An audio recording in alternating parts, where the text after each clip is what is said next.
আসসালামু আলাইকুম। আমরা আজকে ৫ম শ্রেণীর একটা কমন অঙ্ক করব। যেটা সব পরীক্ষার ক্ষেত্রেও আসে এবং অঙ্কটা ৫ম শ্রেণীতে ৬ষ্ঠ, ৭ম, ৮ম, ৯ম, ১০ম মানে সব ক্লাসেই অঙ্কটা আছে। কিন্তু বিভিন্ন আলাদা ভাবে আছে। আমরা ৫ম শ্রেণীরটা সমাধান করব। এখানে লেখা আছে, মা ও পুত্রের বয়সের সমষ্টি ৪৫ বছর। মায়ের বয়স পুত্রের বয়সের ৪ গুণ। তাদের প্রত্যেকের বয়স কত? এই অঙ্কটা ২ ভাবে করা যায়।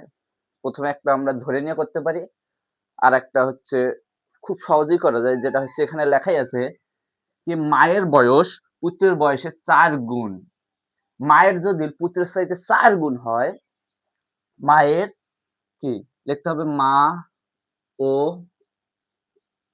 পুত্রের বয়স কত? মায়ের যদি ৪ গুণ হয় ৪ আর পুত্রের ১ গুণ, ৪ যোগ ১ সমান ৫ গুণ। এটা হচ্ছে মা ও পুত্রের দুজনার একসাথে ৫ গুণ এবং তাদের দুজনারই বয়স কত দেওয়া আছে? মা ও পুত্রের বয়সের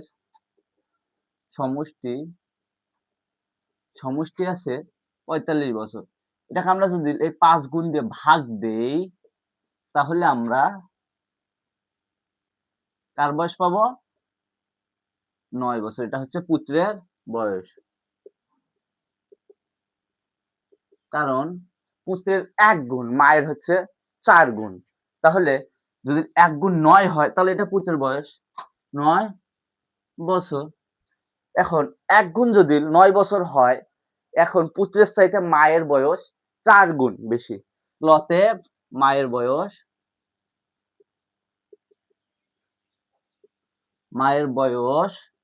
৯ গুণন ৪ সমান ৩৬ বছর।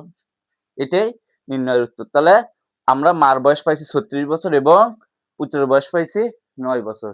এভাবে আমরা অঙ্কগুলো সমাধান করব। ধন্যবাদ।